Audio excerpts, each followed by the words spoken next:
The Catholic League slams President Obama. A kid with cancer loses out on a cruise, and it's Flashback Friday. All these stories and more on the Rundown.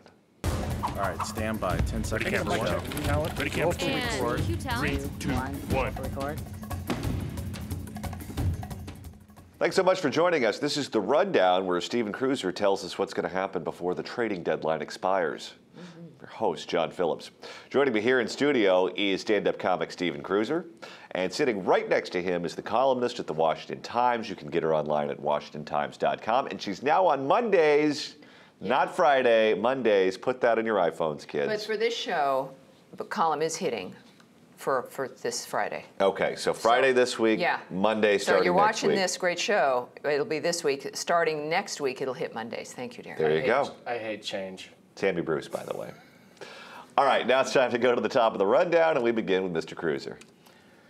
The top of my rundown, heavy criticism of President Obama by the head of the Catholic League. He wrote an essay that addressed Christians being beheaded by Muslim terrorists and how that doesn't seem to matter to President Obama. Bill Donahue also said it was a slap in the face for Christians when Obama spoke of the many achievements and contributions of Muslim Americans to building the very fabric of our nation. Now, John, there's been some wholesale slaughter of Christians going on quite a bit in the world lately. Is this just a failure of President Obama or the media and leadership across the board? Well, this is what he's been doing since he got into office. I remember a press conference that I believe his name is Charles Bolden gave, who was the head of NASA, who said that when he took the job to run NASA, he was told by President Obama that his top priority was to make Muslims feel good about themselves. Yes. And, I mean, you think about what Jack Kennedy said when Jack Kennedy was elected president. He said, we're going to put a man on the moon. And you have a lot of people who are space fanatics, want to put a man on Mars, and we want to increase what we're doing with the space program. No, that's not what NASA's supposed to do now. They're supposed to make Muslims feel good about themselves. It's BS. Let's go conspiracy theory here. Okay, there's a difference between making one group feel good about itself and completely turning a blind eye to something awful happening to another group. I mean, they don't have to go hand in hand like that. Is there something more insidious at play here? Why are you laughing? Because it's like I like playing to the secret Muslim crowd every once in a while. I do think we can do that. We can have the NASA agenda. We could just send ISIS to the moon, and then we can send ISIS and Hamas and Al Qaeda all together to the moon, and let them fight it out. We've found that there's caves apparently on the moon we can set up for life, and there you have it. By the way, I want to give props right now, pat him on the back, for not doing a send ISIS to Uranus joke. Yeah, that took a lot of restraint. A lot of restraint. That didn't even occur to me, but it would occur to him. So in answering your question, because now he's like resisting, in answering your question, look, it is clear that there is a kind of an attempted genocide going on. We've had about a million Christians flee Iraq. There are now no Christians for the first time ever in Iraq. So this is a significant cultural thing. And part of genocide, you can be genociding a people without necessarily killing them directly by eliminating their culture and moving them out of an area. That's what happened to the Armenians via the Turks. And so that becomes an argument. The fact that this president is silent on just a genocide of anybody is overwhelmingly concerning, I think, yeah. There's something else at play here as a practicing Roman Catholic.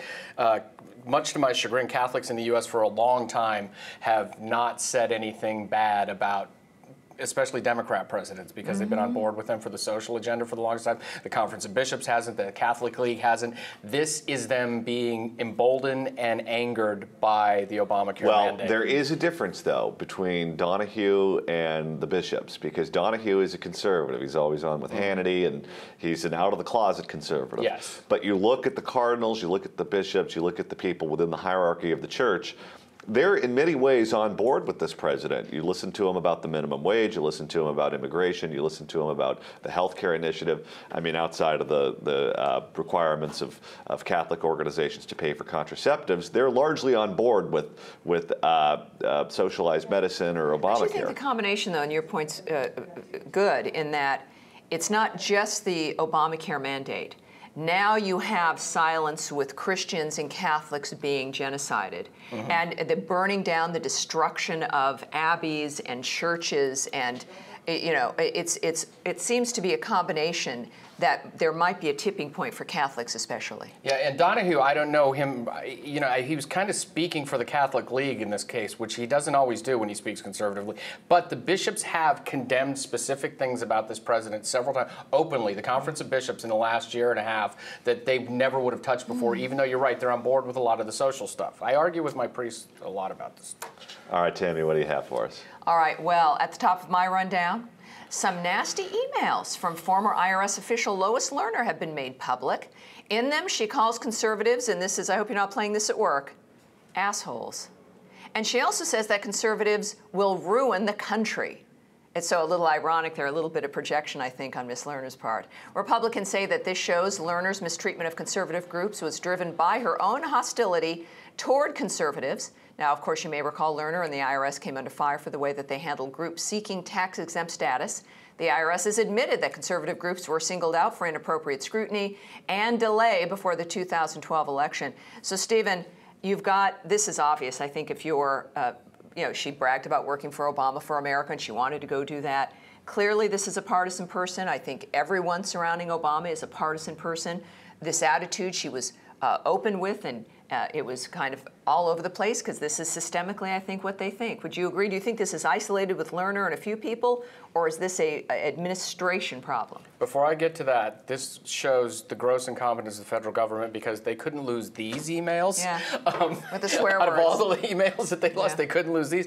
But no, I think this is a progressive thing. Progressives don't like dissent. They don't like people who don't think like them. And this is them becoming more emboldened throughout this administration as they gain greater power in the Democratic Party, and they want to institutionally eliminate the people who are opposed to them politically. So, John, do you enjoy the irony here of a woman targeting, discussing her kind of hatred for a certain group of people, then using a law enforcement agent to target those people who she complains are ruining the United States of America? Do you think she gets that? Well, I'm going to go semi-conspiracy theorist on you here. The fact that they didn't lose these emails, the fact that these emails came out, helps the White House. Because now it doesn't look like the White House was dictating to the IRS to go after conservative groups. You just had one left-wing rogue woman running the agency doing it all on her own because she has personal animosity towards conservatives. And we know that the White House always looks for fall men. We know that the White House always looks for someone in middle management to wave their hand and take the blame, someone who's preferably already on their way out. They're looking to retire to begin with. And then they say, oh, the person responsible has been punished. The whole situation's been taken care of. And President Obama has no dust on his shoulders because he had nothing to do with the bad thing that happened. Well, if that's the case, if she's going to be the fall man, throw her in jail. Because she broke the law, she abused her authority to punish her political enemies. If they're going to make her the fall woman, then put her behind bars. The key is, if she thinks she'll get a pardon, she won't talk. If she thinks she won't get a pardon, she will. Congress, the Republicans got to make it clear to her that no matter what it is that Obama's going to do, because they need to act quickly, does she want to spend the next 2.5 years in jail waiting? Well, I mean, I suppose he could pardon her before he leaves office, but I don't think he would. I don't think he'll do that to the Democrats. So if they act quickly enough, even if he does pardon her, it's at least she'd have 2 or 2.5 years in jail, and where they can use that to maneuver. All right. Time to move on to the top of my rundown, where a little bit of the customer is always right would have gone a long way. The family of a 5-year-old with cancer is mad at Norwegian cruise lines because they wouldn't give them a refund when their child needed emergency surgery. The Long Island family says 5-year-old Nicholas needed to have surgery on his liver, gallbladder, diaphragm, and lymph nodes after doctors found that he had large cancerous tumors. The cruise line refused to return the family's money because they did not have travel insurance. Norwegian said they would help the family book another cruise, but would not return the $4,000 they had already paid. Fortunately, the CEO of a rival cruise company offered the family a free trip after hearing their story. And I don't know what's happened, particularly with cruise lines, where they just ignore the customer is always right, which goes a long way in the private sector for private businesses, but the cruise companies have had a bad bit of luck, where they had the cruise ship, of course, in Europe that went down. They had some of the cruise ships that were knocked without power and people were stranded at sea. You had some of the outbreaks, the disease outbreaks go on some of these boats. It's hard to get people on the boats, and then when you see a story like this, you just don't want to go. You don't, and this is, I remember with one of the sick boats, after it landed in Miami, they were offering people after like 2 weeks of being like on a vomitous ship, a $500 voucher. Right. It's like leaving a nickel for a tip. It is a remarkable, it's a disconnection. Maybe it's a generational thing of people who just don't understand business, don't understand service, and ultimately don't care. Yeah, you see a lot of this with the airlines right now too, but the airlines have the built-in business customers who have to travel with them. Cruise ships, people don't have to. People don't need the cross-Atlantic voyage anymore like this. It's just, what's stunning to me about this is that there are still people higher up in marketing departments of major companies that don't understand that things like this will get out in about 45 seconds. Yeah. You're not going to be able to sweep this under the rug. And they don't grasp that. These are people way high up in corporate structures who still don't grasp this. You used to work in marketing. Give me a dollar amount here. How much damage to the cruise line in bad publicity has this story caused Norwegian Cruise Lines? You know, all the cruise lines, is obvious, have been having problems because of the condition of the ships. And what's different is when I was doing public relations and marketing, which is like in the 80s and early 90s, we did not have Twitter and Facebook and all these things that can make things move in a fast way. I would guess, even just from the old days, if you will, combined with this, you're probably looking at tens of millions of dollars when it comes to who will book. You might not even think of a specific instance, but you'll think, hey, honey, should we go to Disney World or go on a cruise? And you think, Disney World. It's like if you have an option, or it's like, should we go on a cruise, honey, or go, visit Gettysburg and take that tour? Gettysburg. So it'll have repercussions only because of the combination of horrible news and the fact that they haven't learned. And in this case, it's not even like being insensitive, being mean. They're penny wise and pound foolish. With a little kid and cancer, take a bunch of puppies and drown them while you're at it during the press conference. I mean, finish it off. And the kid is so cute. Can we put the pictures back up of the kid? I mean, look at this. This is going on local news everywhere, all over the country. They took this family's money. And look, a free cruise is okay, but really, after that kind of surgery, they need the money. Yes. They need, they need the cash. This is insulting. It's it's heartbreaking. I'm not doing a Norwegian cruise. I blame the lawyers and I blame the HR departments because they have so many rules and regulations for big corporations now. They don't have any leeway. They need to fix it. If you're the CEO, fix it. They don't have any leeway to do anything anymore. Have you ever tried to get anything done by a hotel desk person these days? No, they have to call 15 people above them to see if it's okay to give you an extra roll of toilet paper. You know what it's like? It's like big government. Here's what I do. Too many people. If I were the CEO of this company, I would call them up. I'd say, we're going to let you and your entire family come for a cruise on us, and then I'd write a $100,000 check to the Make-A-Wish Foundation. That's what I'd do. You're brilliant, and this is why you're Johnny Phillips. Juan Filippo. Yeah. This is why I don't own a cruise company. Yeah.